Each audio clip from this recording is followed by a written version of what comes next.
2x3 en salud.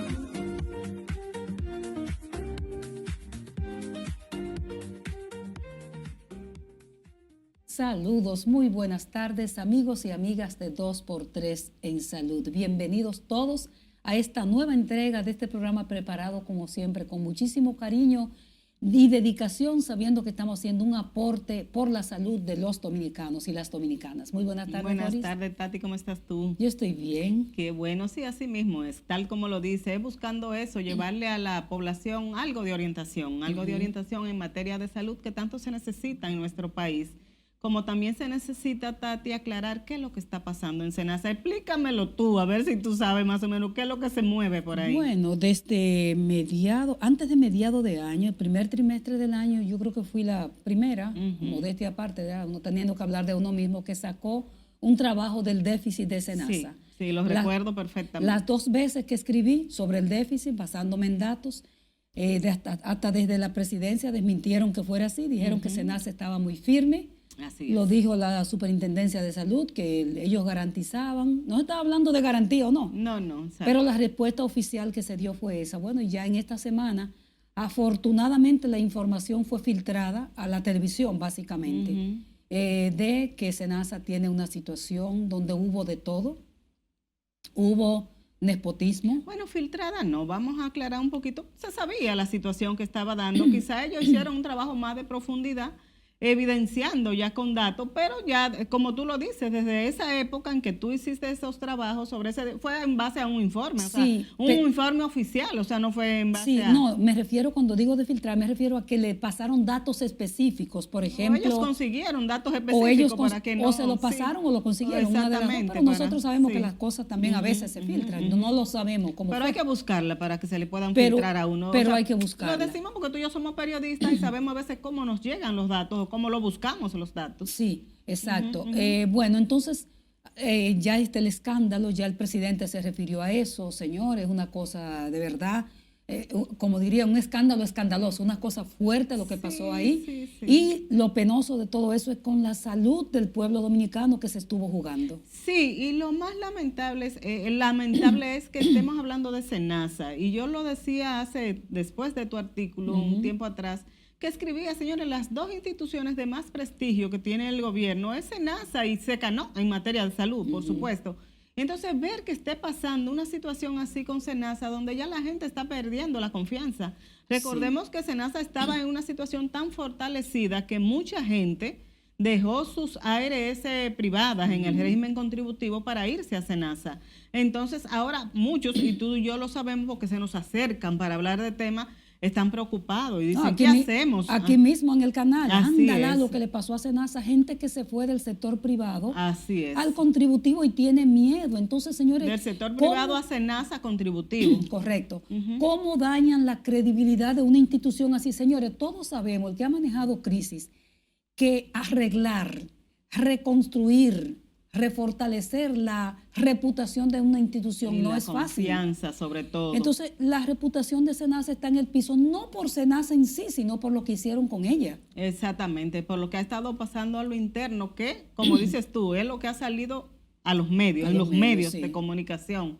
Pero hay que ver, lo importante es que se investigue, que se llegue al Y fondo que haya consecuencias. de lo que ha pasado ahí y que surjan, como dices tú, por supuesto, las consecuencias luego de una investigación exhaustiva. Sí. Porque a veces, bueno, hablamos con lo que se nos dice, con los datos que se nos entregan, que lo conseguimos, pero lo importante es que se llegue al fondo de lo que realmente ha pasado ahí, porque también se habla de fraudes externos, que en todas las ARS, en todos los sistemas de salud se dan fraude, lamentablemente, y eso también ocurre. Y eso al final a quien perjudica es al afiliado, porque cada ARS de esa entonces hace más rigurosos esos trámites, y eso tú sabes que al hacer más riguroso hay más burocracia y el acceso a la salud y a los tratamientos pues se complica todavía más. Hay muchos cuestionamientos, muchas preguntas sin responder. Hay, por ejemplo, una de las denuncias de una de las periodistas de televisión que evidenció, puso el reportaje esta semana en evidencia, fue de que habrían hecho inclusive una central paralela a la de SENASA, para eso poder sustraer parte fondos, de esos para fraudes que se habla. para hacer los fraudes. Entonces, mucho que investigar porque se trata, SENASA, señores, es la principal aseguradora de este país. Una aseguradora que nosotras en particular vimos nacer y que fue una conquista del Colegio Médicos y los gremios. Exactamente, y no que la pelearon esa, en la calle. Y no solamente esa, que es la que maneja el régimen subsidiado de salud. O sea, toda esta población que no pertenece al régimen contributivo, o sea, que no tiene un trabajo formal y por lo tanto no aporta directamente al sistema, está afiliada a SENASA. Así y es. las facilidades que reciben esta población que va a los hospitales, que tiene que hacerse un estudio extra, pues a través de SENASA ya con su carnet. O sea, te garantizaba un derecho a tú recibir una atención de calidad, vamos a decirlo así, y lamentablemente eso también puede verse afectado. Un consejito al Palacio Nacional. Cuando haya, ellos tienen sus gurús y sus expertos, pero sería bueno que investigaran mejor cuando vayan a dar respuestas a la prensa, Yo pienso sobre que todo sí, en la semanal. Porque quedan mal. Porque quedan mal. Usted sabe lo que se llama haber dicho que SENASA estaba muy bien y que era Que ahí una no había cuestión de la ninguna oposición. Y ahora quedar en evidencia todo. De por Dios. Sí, de por tener Dios. que reconocer que realmente hay problemas. Antes de irnos a la pausa, Tati, yo quiero felicitar al Centro Nacional de Enfermería CENAEN. Esta semana ellos realizaron una actividad primero de graduación de 200 enfermeras auxiliares, pero además se hizo allí un reconocimiento a la fundadora de este centro, a la enfermera Carlota Johnson. 40 años cumple CENAEN, que lo fundó ella. Carlota es la tía de nuestro gran amigo Daniel Johnson Benoit, periodista de mucho tiempo, estudió con nosotros y trabaja junto conmigo en Listín Diario. Y yo quiero reconocer, este centro ha graduado más de 9,000 enfermeras auxiliares y ha hecho un aporte importantísimo al país en esa formación. Así que enhorabuena, felicidades, y a ella se le hizo un gran reconocimiento. Me uno a eso, la verdad que son grandes dominicanos que han aportado a este país. Felicidades, no pude estar por asuntos laborales, pero me uno a esa felicitación que hace Doris. ¿Y qué te parece si ahora sí nos vamos a unos mensajes comerciales y venimos con una mujer que yo digo elocuente, una mujer que nos va a hablar de la salud de nosotras en sí y que además es una activista social de renombre? Venimos ahora con nuestra invitada de la tarde.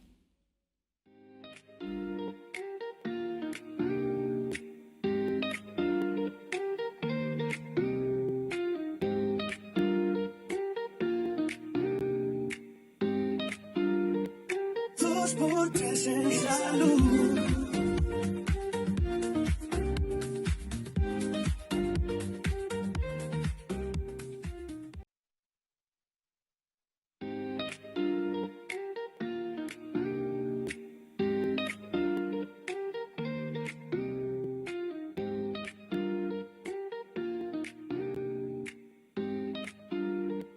Dos por tres en salud. Gracias por continuar en 2x3 en Salud. Ya lo dijo Altagracia antes de irnos a la pausa. Estamos aquí rodeada de una gran amiga, la doctora Lilian Fonder. No hay que hablar mucho de ella, la gente la conoce, ginecostetra, una gran amiga y tal como lo dijo Altagracia, una gran defensora. Y además la gente le gusta porque dice las cosas como son. Así y es. eso es lo importante. Lilian, bienvenida, gracias. Buenas tardes. Muchísimas gracias. Para mí un placer estar aquí, compartir con ustedes, llegar a su público y me siento así como nuestra experta en salud. Qué bueno. Y que podamos conectar con la población porque la población quiere información. Así es. Yo soy médica, ginecóloga y dentro del área de salud, mientras más fino, mientras más técnico es el lenguaje, pues tú eres mejor médico. Y yo, bueno, pues así me voy a expresar en un congreso. En un congreso, Pero aquí no. Pero aquí si lo que yo quiero es que la queremos otra población cosa. me entienda y poder darle herramientas, que a veces faltan muchísimas herramientas básicas, pues mientras más claro, mejor. Lilian, ¿qué debe saber una mujer? O vamos a empezar desde la niñez en materia de salud reproductiva, de todo lo que tiene que ver con de nuestro cuerpo. ¿Qué tú le dices? Por ejemplo, en la niñez, aquí tanto que se habla de la necesidad de educación sexual en las escuelas y tantos conflictos que han surgido en torno a esto. ¿Qué es lo que las niñas deben saber y cómo ir elevando ese lenguaje y esas informaciones hasta convertirnos en mujer? Bueno, lo primero es que todas las niñas deben de saber que su cuerpo es sano. Exacto. Y que su cuerpo es limpio y que su cuerpo es resistente. no quiero poner competencia, pero basándonos en la ciencia, el cuerpo de una niña es mucho más resistente que el cuerpo de un niño. Si tú tienes 2 recién nacidos prematuros y es niña, ya tú sabes que las posibilidades de vivir son mucho mayores que si fuera varón. Entonces, a el nosotras organismo, la conformación. es más resiliente, es mucho más fuerte. ¿Y eso por qué, Lilian? Biológicamente somos así. Biológicamente el cuerpo de la mujer es más resistente. Y eso se explica a través de todos los procesos de la vida, pero eso se ve desde el nacimiento. Desde antes de nacer. Estamos viviendo un poco más también, ¿verdad? Sí, claro que sí, la esperanza de vida ha subido. Pero desde niña, el feto femenino es más resistente que el feto masculino. Pero en el transcurso desde que nacemos nos venden lo opuesto. Exactamente, el sexo Entonces débil. lo primero que debemos de saber es que tu cuerpo es limpio, tu cuerpo no está sucio, tu cuerpo no tiene ningún pecado, tú no tienes que sentirte Ningún mal. pecado original. Ninguno. No, Sí. Científicamente estamos entre médicos, ¿verdad? Sí, por supuesto. Entonces el cuerpo de las niñas está limpio y está sano. ¿Por qué? Porque aprendemos desde muy pequeña a somatizar el malestar con enfermedad. Y ser enferma es ser femenina. Los varones se enferman menos y si se enferman es la molestia y ya. Y lo que se quieren es sanar. Pero las niñas, mientras más enferma yo estoy, me duele la cabeza, tengo dolor de barriga, me duele la menstruación, soy más femenina. Perfecto. Entonces tenemos que romper ese mito porque es un mito. es un mito. Pero a partir de ahí, la primera menstruación tampoco es sucia. O sea, el cuerpo de la mujer nos enseñan que está sucio. Y es todo lo contrario. La menstruación es sangre limpia, sangre llena de proteínas. De hecho, cuando una mujer menstrua, mucho nosotros lo que le damos es hierro. Nuestras indígenas tenían que dejar caer la sangre menstrual a la tierra, porque es sucia. A la Pachamama, como dicen en... Claro, porque está llena de nutrientes, porque está llena de nutrientes. Todos los meses la capa interna del útero se prepara para esperar un embarazo, pero se prepara con nutrientes. Perfecto. Como no llega el nutriente, entonces la sangre se cambia porque, claro, necesita nutrientes nuevos para el próximo ciclo, porque la naturaleza sigue apostando. Pero es un proceso hermosísimo, ¿eh? Bellísimo. A mí me encanta la menstruación, porque yo creo que nosotros las mujeres estamos atravesadas por la menstruación toda la vida, incluso después que se va. La menstruación es un común denominador, pero nos los han vendido como enfermedad. Exacto, como un problema. porque Como un cuando se problema, llega a la como algo menopausia, sucio. bueno, que ya no está menstruando, ya ahora vienen los problemas. Los problemas porque se fue. Porque se fue, Pero cuando la exactamente. teníamos también Es tenemos otro problemas. problema también. Bueno, es bien complejo, pero como empezamos desde La niñez. la niñez, y me parece genial ese abordaje, puedes empezar, te va a llegar la menstruación como, bueno, te salieron los dientes. Ok. No llega nada malo, pero cuando te va a llegar la menstruación, pues hay un cambio en tu cuerpo. Y empieza primero con las tetillas que te crecen. Y bueno, eso no es nada malo. Tú no tienes que esconder tu cuerpo. Perfecto. Eso es que estás creciendo. Es como un diente cuando se está asomando. Eso lo celebramos, pero las tetillas de las niñas no. Exactamente. ¿Por qué? Porque nacer en un cuerpo de mujer en esta cultura es como un defecto, como un problema. Tú eres mujer, pero que no se note. Perfecto. Qué cosa, ¿eh?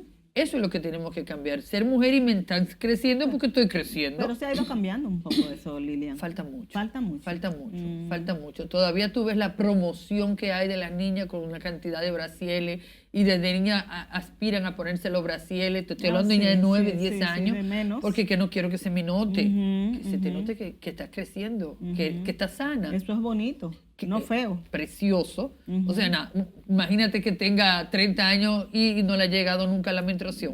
Algún problema Un hay. problema debe haber intermedio. Entonces, a partir de ahí, ver la menstruación como una celebración de la vida.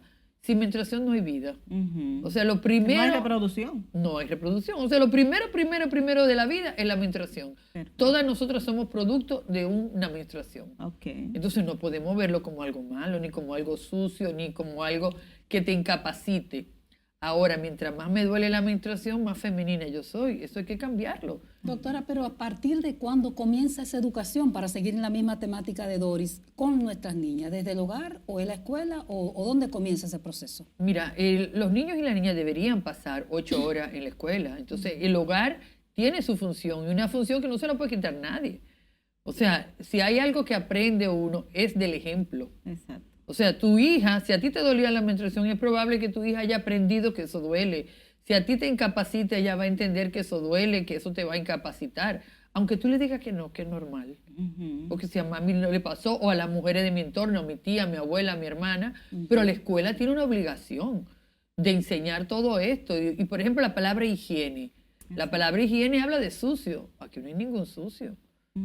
O sea, nosotros tenemos que ocultar que somos mujeres constantemente. Entonces, enseñar a nuestras niñas, mira, te va antes de, no después. Perfecto. Antes de te va a llegar como a mamá y pasa esto y lo otro y es algo totalmente normal. Si un día pues pasa y se sale, no pasa absolutamente nada. Pero, por ejemplo, en mi generación, a nosotras nos decían, a la generación mía de niñas, le decían, la vergüenza de la mujer está en la menstruación. Cuidado si te mancha, porque esa es la vergüenza. O sea, era como esconderlo. Sigue siendo así. Mira, yo hice una tesis sobre, la tesis de sexualidad, la hice sobre las relaciones sexuales con la menstruación y ahí abordé el manejo.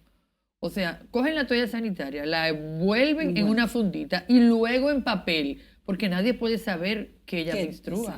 O sea, nadie puede saber que tú eres mujer. Y eso pasa a través de todos los ciclos. Nadie puede saber que tú ya no ves la menstruación y estás envejeciendo. A ver, es normal, pero que nadie se note. Tienes que lucir como si fueras joven. Porque para no envejecer, tú tendrías que morir. Exactamente. Joven. Morir joven. Es la única manera de que te recuerden joven. Sí, pero lo que te quiero decir que eso pasa a través de todos los ciclos de la mujer. La menstruación hay que ocultarla, pero te dicen que es normal. Y pero es no un pasa grave error, entonces. Claro que sí, la menstruación, con esa cultura. Hay que hablar de la menstruación y vivirla con naturalidad, como una bendición, porque realmente es una réplica de la naturaleza en el cuerpo de la mujer. La luna tiene 4 ciclos, los mismos ciclos que tiene el ciclo menstrual. Y nosotros somos animales biológicos, o sea, somos mamíferas. Entonces, ver la menstruación como algo normal, natural, eso implica un proceso de conocimiento, pero también de aceptación. Ahora que se usa la copa menstrual, es una ventaja muchísimo para las mujeres y las adolescentes, que la pueden usar mujeres que no hayan tenido relaciones sexuales, porque tú coges la sangre menstrual y se la echa a una planta y todo lo que yo digo es tontería comparado con el poder que esta niña se da cuenta que ella tiene. O sea que es un abono. Un abono, pero el mejor abono de la bolita del mundo, pero da la vida. Claro, antes de pasar a aspectos de la salud de la mujer como tal, ha cambiado el concepto judeocristiano, me parece a mí, de santificar toda la virginidad de la niña y todo eso, en un momento como este, donde hay también en la República Dominicana tanto abuso infantil. Ese concepto, ¿cómo se trabaja desde el punto de vista de la educación? Fíjate que todavía hay mucha. Lo que pasa es que no hacen bulla, pero hay muchas religiones, diferentes religiones, pero todas, sobre todo muchas protestantes, además de la católica. Que trabajan la virginidad. Y la trabajan fuertemente. Y aunque ustedes no lo crean, yo tengo muchas pacientes, muchas, por encima de 45, 50 años esperando el príncipe azul. No me digas. Es verdad, doctora, vamos a comercial, Doris. Nos vamos a una pausa y vamos a seguir entonces con la doctora Lilian Fonder, hablando de la salud de la mujer. ¿Cómo está la salud de la mujer? ¿Cómo la califica en este momento en la República Dominicana? Regresamos en un momentito. Quédese ahí.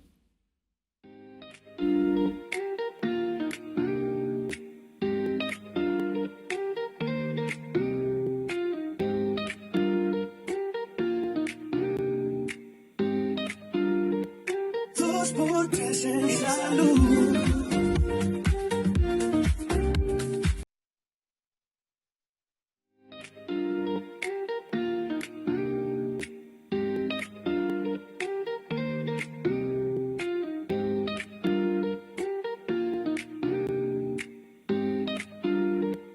Dos por tres en salud.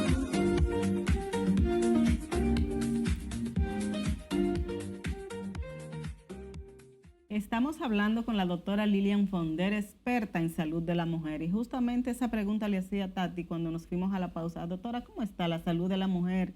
¿Y cuáles son esas condiciones médicas que más están afectando actualmente? Mira, todavía el tema más frecuente en consulta, la causa más frecuente en consulta es la leucorrea, o sea, el flujo vaginal.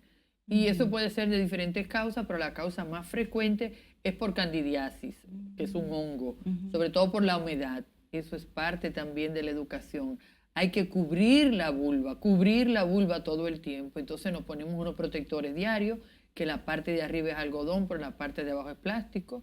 Luego una ropa interior, o sea, un panty, luego un pantalón a veces nos pasamos 8 o 10 horas sentadas, y ese calor que produce nuestro cuerpo, que se incrementa con el asiento, cambia el pH de la vagina y crecen hongos. Okay. Por eso no tiene nada que ver con las relaciones sexuales, es propio el estilo de vida del sedentario. estilo de vida. El estilo de vida sedentario, y que hay que cubrir tanto esta parte porque está sucia.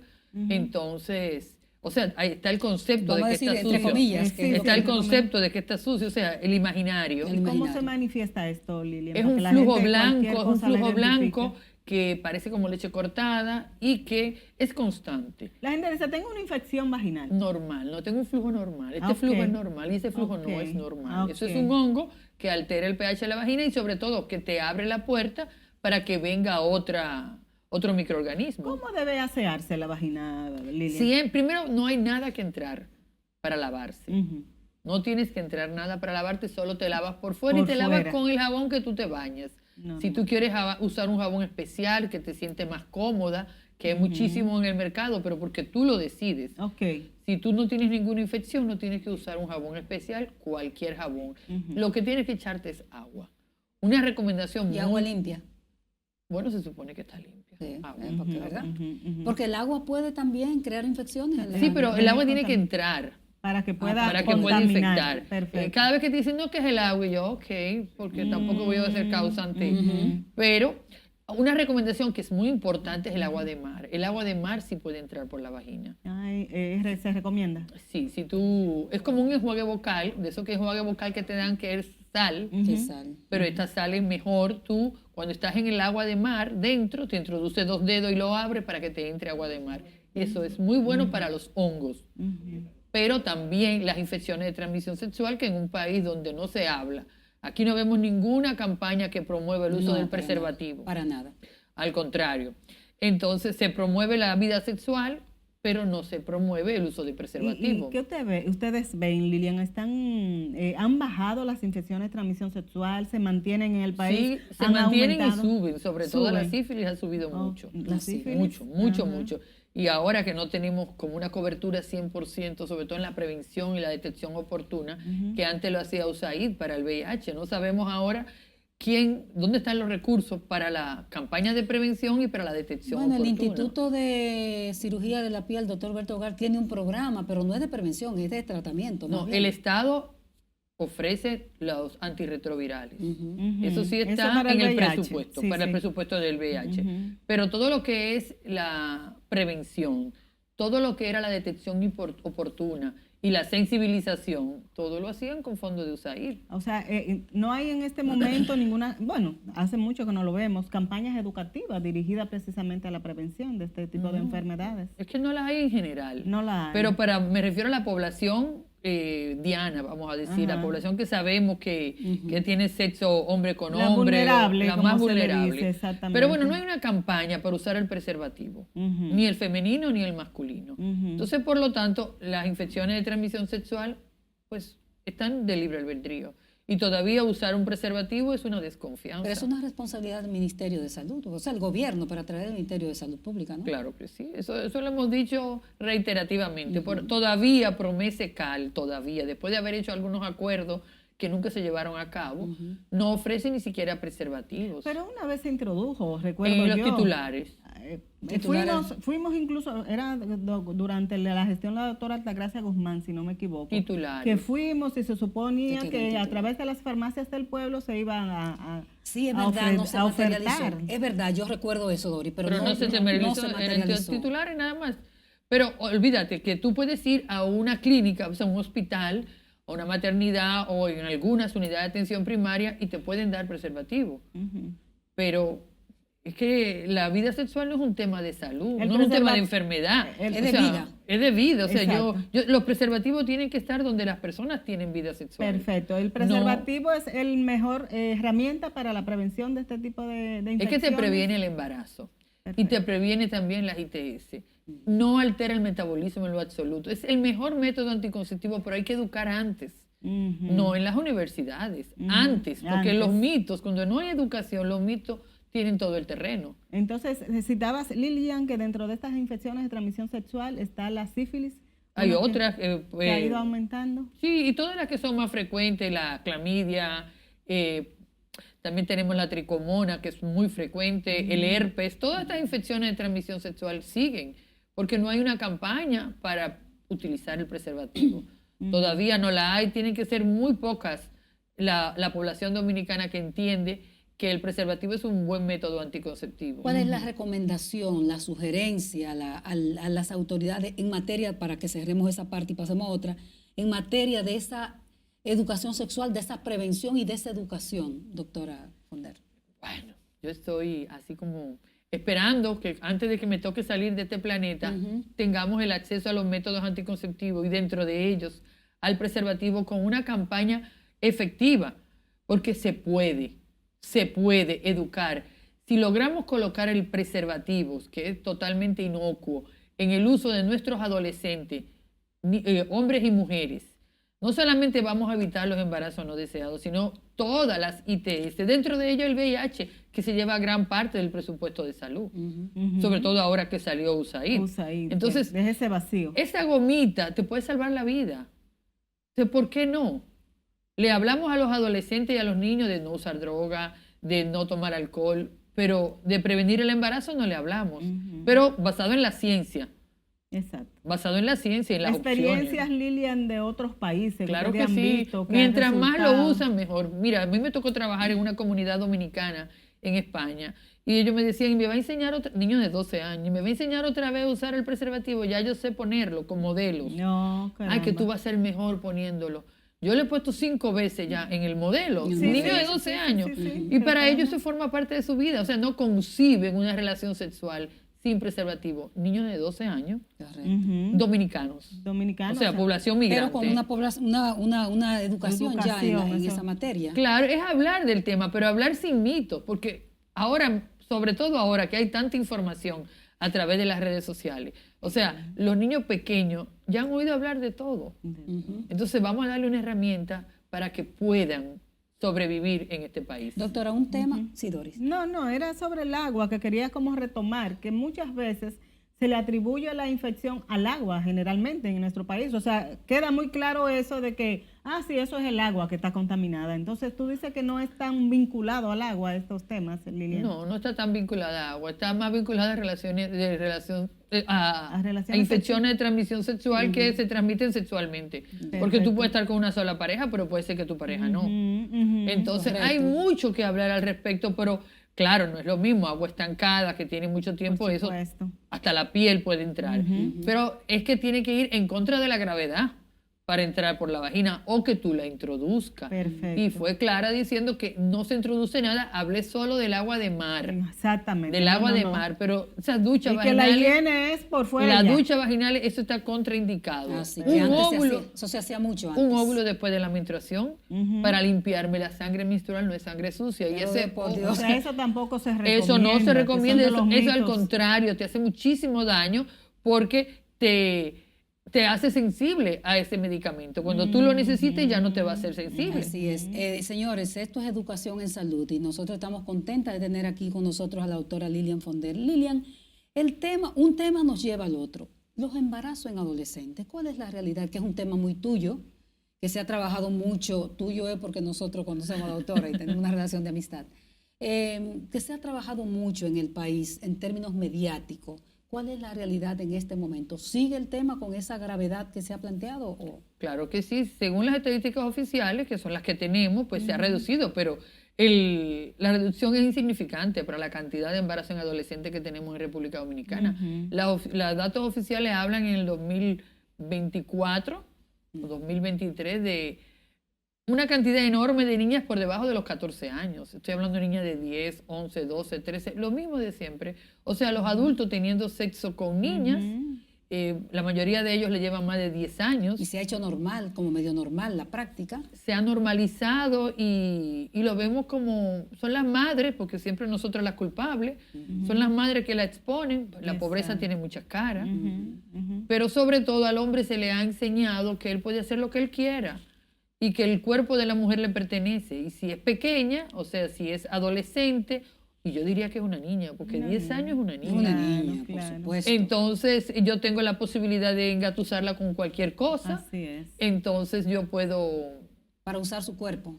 para usar su cuerpo y lavar mi sable, porque la verdad todavía se usa esa expresión en los hombres que viven con VIH, que si tienen relaciones con una virgen, se le quita el VIH. Se le quita, todavía se piensa eso. Entonces, Lili, vamos a pedirte la un buscan permisito. niñas para eso. Vamos a pedirte un permisito, nos vamos a una pausa y vamos a seguir hablando de ese embarazo en adolescente y los riesgos, no solamente a la salud física y emocional de la niña, sino en todo el entorno que esto encierra. Regresamos en un momentito.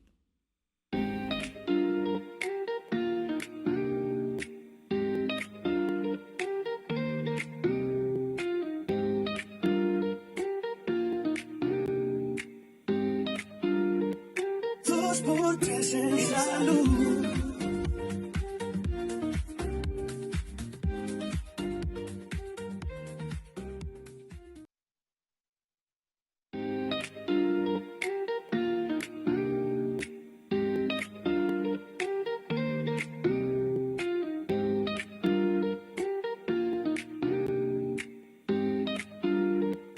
Dos por tres en salud.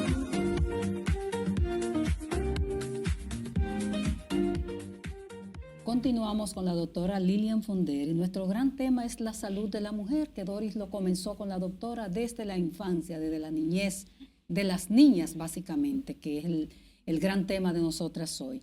Y caímos en el aspecto de los embarazos en adolescentes. ¿Cómo está el gobierno, la actual gestión, que ya lleva 5 años, trabajando la prevención de embarazo en adolescentes, doctora? ¿Cómo es el abordaje que usted ve? Porque ellos hablaron de una cifra de reducción hace poco. Sí, ellos plantean que se ha reducido. Yo todavía no he podido ver la campaña, aunque hay un programa de prevención de embarazo en adolescentes que incluso lo preside la primera dama. Raquel Arbaje. Entonces este programa, pues me imagino que serán en zonas específicas. CEDIMujer, que es un proyecto del Gabinete Social, trabaja en comunidades específicas, en Santo Domingo Norte y en la otra banda, en Santiago. No a nivel nacional. No, específicamente en esas 2 zonas para la prevención de embarazo en adolescentes. La educación sexual en las escuelas continúa siendo integral, sustentado en la moral de quien lo cuente, pero no sustentado en la ciencia. Y las relaciones sexuales en las adolescentes siguen existiendo. De hecho, las adolescentes siguen embarazándose y forman una gran parte del embarazo en República Dominicana, a todas las edades. Pero llama la atención la reducción, o sea, que están teniendo relaciones sexuales a muy temprana edad, pero muchas veces, la mayoría de las veces, con adultos que le llevan más de 10 años. Exactamente, ya eso es una violación. Sí, pero es que no es una ni dos, son la mayoría. Exactamente. ¿Cuál es el gran problema que constituye biológica y emocionalmente que una niña a los 9 y 10 años ya esté teniendo relaciones sexuales?